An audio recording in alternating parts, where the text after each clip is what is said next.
నమస్కారం, welcome to Suman TV. నేను మీ anchor సిరి. విద్యార్థి గారా ఉద్యోగ బయటకెళ్ళు, ఈ ట్యాగ్ లైన్ ని శ్రీధర్ సిసి 100కి 100% నెరవేరుస్తుంది అని చెప్పడంలో ఎలాంటి సందేహం అయితే లేదు. అండ్ ఇప్పుడు మనతో పాటు ఉన్నారు శ్రీధర్ సిసి నుంచి లోకేష్ గారు. ఒకటి కాదు 2 ఉద్యోగాలు అయితే సంపాదించుకోవడం జరిగింది. ఇంతకీ అవి ఏంటి, దాని యొక్క ప్రిపరేషన్ మోడల్ ఎలా ప్రిపేర్ అయ్యారు, ఆయన ఎదుర్కొన్న స్ట్రగుల్స్ ఏంటి, ఈ వీడియోలో మొత్తం మనం కంప్లీట్ గా చూద్దాం. మిస్ అవ్వకుండా ఈ వీడియోని చూడండి. ఎనీవేస్ లోకేష్ గారు, కంగ్రాచులేషన్స్ అండి ముందుగా. సో ఒకటి కాదు 2 జాబులు కొట్టారు కదా, ఏంటి అవి? ఒకటి SBPO వచ్చింది, ఇంకోటి NICL ఏవో. ఓ, సో ఫస్ట్ నాకు వచ్చింది ఆ పేపర్, ఆ రిజల్ట్ చూసుకోగానే మీకు కలిగిన ఫీలింగ్ ఏంటండి? అసలు ఒక 1 అవర్ వరకు ఫేస్ అయితే ఇలాగే ఉంది. ఓకే, అసలు నవ్వు అయితే ఆగలేదు, చాలా హ్యాపీగా ఉంది. ఫస్ట్ అయితే రాగానే ఫస్ట్ మా ఫాదర్కి ఫోన్ చేసి చెప్పాను. ఓకే, వాళ్ళ రియాక్షన్ ఎలా ఉంది? మా ఫాదర్ కూడా ఫుల్ హ్యాపీ ఫీల్ అయ్యారు. అది యాక్చువల్లీ నేను IBPS PO ఇంటర్వ్యూకి నేను అప్పుడు హైదరాబాద్లో ఉన్నా. ఆ టైంలో SBPO రిజల్ట్ వచ్చింది అనమాట. సో IBPS PO ఇంటర్వ్యూ బాగానే అయింది, SBPO రిజల్ట్ వచ్చింది. ఇంకా నేను ఫ్రెండ్స్తో ఉన్నప్పుడు, సో చాలా హ్యాపీగా ఉన్నా. సూపర్. అండ్ మరి జాబ్ వచ్చింది, ఫైన్. జాబ్ వెనకాల మనం చాలా స్ట్రగుల్స్ పడుతూ ఉంటాం. అంటే అసలు ఒకసారి ఏమో గవర్నమెంట్ సెక్టర్కి రావాలి అన్న ఆలోచన ఎందుకు వచ్చింది? యాక్చువల్గా నేను మా ఫ్రెండ్స్ని చూస్తూ ఉన్నాను, IT సెక్టర్లో వాళ్ళని చూస్తూ ఉన్నాను. సో స్టేబుల్గా ఉండదు. అండ్ ఆల్సో నాకు కూడా గవర్నమెంట్ సైడే ముందు నుంచి ఇంట్రెస్ట్ ఎక్కువ. ఒకవేళ ఐటీలో ఎంతమంది ఎంత పని చేస్తున్నా సరే వాళ్ళకి గవర్నమెంట్ సైడే ఫైనల్లీ రావాలని ఉంటుంది. స్టార్టింగ్ IT బాగానే ఉంటుంది, ఆ తర్వాత జాబ్ స్ట్రెస్ ఎక్కువ ఉంటుంది. ఆబ్వియస్లీ గవర్నమెంట్లో కూడా ఎక్కువ ఉంటుంది, కానీ స్టెబిలిటీ అనేది చాలా మందికి అవసరం ఉంటుంది. సో గవర్నమెంట్ సైడ్ బెటర్ అని నేను అనుకున్నాను. ఓకే, అలా అని మీరు గవర్నమెంట్ సెక్టర్లోకి రావడం జరిగింది. అండ్ ఇప్పుడు 2 వచ్చాయి కదండి, మరి దేనికి వెళ్తున్నారు మీరు? యాక్చువల్లీ SBPO అన్నిటికంటే బెస్ట్ అని అందరికి తెలుసు, కానీ NICL ఏవోలో వర్క్ స్ట్రెస్ కొంచెం తక్కువ ఉంటుంది. సో పే స్కేల్ కూడా అప్రాక్సిమేట్లీ సేమ్ ఉంటుంది కాబట్టి NICLకి వెళ్దాం అనుకుంటున్నాను. Okay, insurance. మరి ఇన్సూరెన్స్ పే స్కేల్ ఎంత ఉంటుంది యావరేజ్ గా? పే స్కేల్ నాకు తెలిసినంత వరకు అయితే 75 to 80 ఆన్ అన్ యావరేజ్.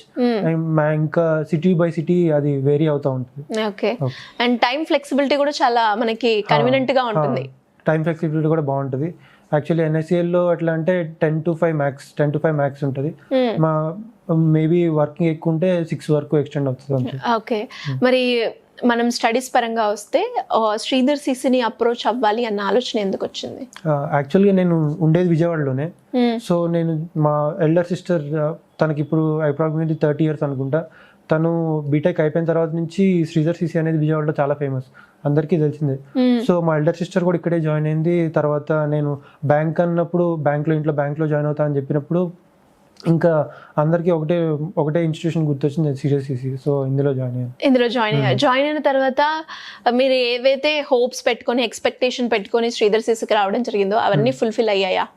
చాలా చాలా యాక్చువల్గా SBPO నేను మెయిన్స్ రాస్తున్నప్పుడు అనుకున్నా, ఎందుకంటే అప్పటికి చాలా ఎగ్జామ్స్ జరుగుతున్నాయి అనమాట. NICL కూడా అప్పుడే జరుగుతుంది. నేను 10 days ఉంది అనుకుంటా SBPO మెయిన్స్ ఎగ్జామ్కి.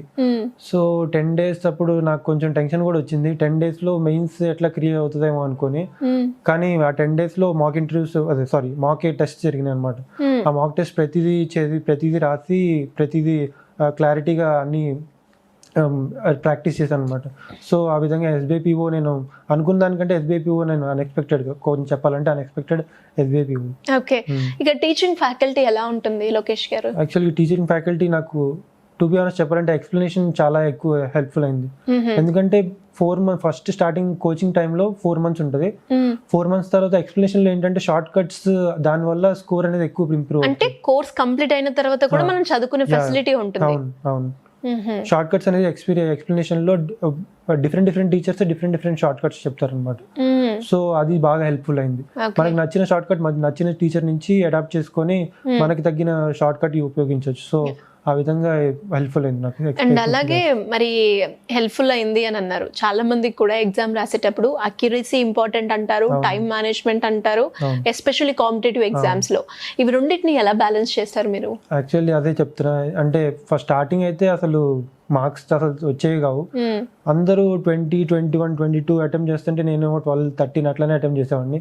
తర్వాత ప్రాక్టీస్ చేసి క్వశ్చన్ని ఓన్లీ ఒకటేసారి చదివి ఆ తర్వాత దానికి వెంటనే షార్ట్ కట్ ఉపయోగించి ఆన్సర్ ఇచ్చేయడం, అది ప్రాక్టీస్ ద్వారా పాసిబుల్ అయింది. సో అలా ప్రాక్టీస్ వల్ల మీకు ఇవి రెండు కూడా ఈజీ అయిపోయింది.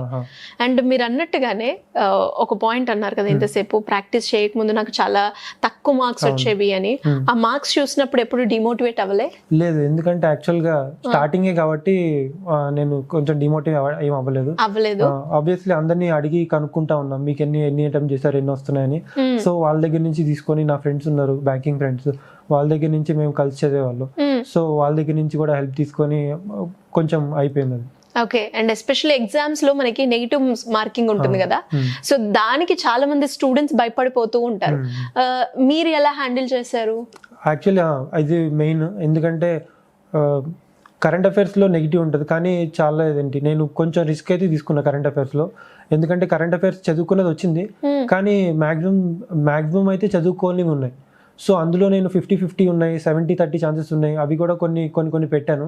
సో కొన్ని రైట్ అయినాయి, కాబట్టి అది కొంచెం నాకు హెల్ప్ఫుల్ అయింది అది కూడా. ఓకే. అండ్ దాంతోపాటు ఇక్కడ ఎస్పెషల్లీ వీళ్ళు ఇచ్చే మెటీరియల్ అండ్ దాంతోపాటు స్పెషల్ క్లాసెస్, ఇంటర్వ్యూకి అటెండ్ అవ్వడానికి కూడా స్పెషల్ క్లాస్ తీసుకుంటారు అంటారు కదా, ఇవన్నీ స్టూడెంట్కి శ్రీధర్ సిసిలో జాయిన్ అయితే ఏ రకంగా బెనిఫిట్ అవుతారు? ఎందుకంటే ఒక చిన్న ఎగ్జాంపుల్ చెప్తా మీకు. నేను SBIPO ఇక్కడే మాక్ ఇంటర్వ్యూస్ జరిగినాయి, గ్రూప్ డిస్కషన్, గ్రూప్ ఎక్సర్సైజ్ ఇక్కడే జరిగినాయి. ముందుగానే ప్రాక్టీస్ అయింది. ముందుగా ప్రాక్టీస్ అయింది. ఫస్ట్ సార్ ప్రాక్టీస్ చేయించేవాళ్ళు. దాంతో పాటు పేరెంట్స్ కి చెప్పినప్పుడు పేరెంట్స్ ఫీలింగ్ తో పాటు మీరు కోర్సులో జాయిన్ అయ్యి ఎన్ని మంత్స్ అవుతుంది, ఎన్ని మంత్స్ లో ఈ జాబ్ ని క్రాక్ చేయడం జరిగింది మీరు? నేను జాయిన్ అయింది జూన్ 2024లో జాయిన్ అయ్యాను. ఇప్పుడు నాకు డిసెంబర్ ఆ టైంకి జాబ్ వచ్చేసింది. యాక్చువల్గా లాస్ట్ ఇయర్ కూడా నాకు IBPS PO ఇంటర్వ్యూ వరకు వెళ్ళాను, కానీ ఇంటర్వ్యూలో 1.5 మార్క్స్తో నాకు పోయిందనమాట. లాస్ట్ SBIPO కూడా ఇచ్చాను, అది ప్రిలిమ్స్లోనే 0.5తో పోయింది. సో అప్పుడు అవి వచ్చుంటే IBPS PO వచ్చేదేమో, కానీ దానివల్ల నాకు సెకండ్ అటెంప్ట్ తీసుకోవాల్సి వచ్చింది. ఓకే. ఇన్సూరెన్స్ మాత్రం ఫస్ట్ అటెంప్ట్ లోనే వచ్చింది. ఇన్సూరెన్స్ మాత్రం ఫస్ట్ అటెంప్ట్, ఎందుకంటే నాకు అప్పుడు అర్థమైంది అనమాట. IBPS PO ఇంటర్వ్యూలో పోయినప్పుడు నాకు అర్థమైంది ఎక్కడ తప్పు చేశానని. సో ఈసారి ఇన్సూరెన్స్ వచ్చినప్పుడు, ఎందుకంటే బ్యాంక్ కంటే ఇన్సూరెన్స్ లో కొంచెం stress free job, pay scale కూడా కొంచెం బాగుంటుంది.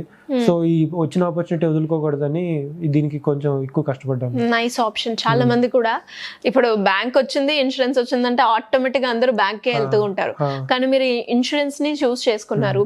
ఎస్పెషల్లీ ఇన్సూరెన్స్ కి మనం ప్రిపేర్ అయ్యే ప్రాసెస్ లో సబ్జెక్ట్ డిఫరెంట్ ఉంటుంది, అండ్ ఇప్పటి వరకు తెలియంది, కాంపిటీషన్ ఉందా అంటే అది కూడా ఒక భయం ఉంటుంది. సో ఈ పారామీటర్స్ ని ఎలా చెక్ చేసుకున్నారు ఇన్సూరెన్స్ వైపు వెళ్ళడానికి మీరు? మెయిన్లీ NSCL లో ఎట్లా అంటే మెయిన్స్ లో కంప్యూటర్ అవేర్నెస్ అనేది ఎక్స్ట్రా సబ్జెక్ట్ అనమాట. సో నేను అందరూ మేబీ కొంతమంది వదిలేస్తుండొచ్చు ఆ కంప్యూటర్ అవేర్నెస్ సబ్జెక్ట్ ని, ఎందుకంటే మాక్సిమం ఇంగ్లీష్, క్వాంట్, రీజనింగ్ పట్టుకుంటారు, కానీ కంప్యూటర్ గురించి నేను కొంచెం కేర్ తీసుకున్నాను అనమాట. ఎందుకంటే అది మేబీ ఈజీ వస్తే కనుక అది స్కోరింగ్, నాకు లక్కీగా మెయిన్స్ ఎగ్జామ్ లో అది కొంచెం ఈజీగానే వచ్చింది. సో అది నేను కొంచెం క్యాచ్ చేసుకున్నాను అనమాట. ఓకే. సో మొత్తానికి అయితే 2 జాబులు సాధించారు.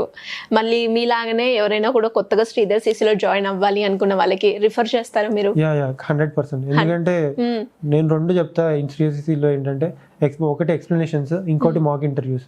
అవి ఈ వేరే ఇన్స్టిట్యూట్స్ తో పోలిస్తే ఇవి అన్నిటికంటే డిఫరెంట్ ఇందులో జరుగుతుంది. Okay. Finally one word about Sridhar CC. Obviously worth it, and also way beyond my expectations. So students A expectations తో వస్తారో వాటికి మించే ఉంటాయి అంటారు. ఎనీవేస్ కంగ్రాచులేషన్స్ అండి, and all the best for your future. Thank you. Thank you so much. Thank you.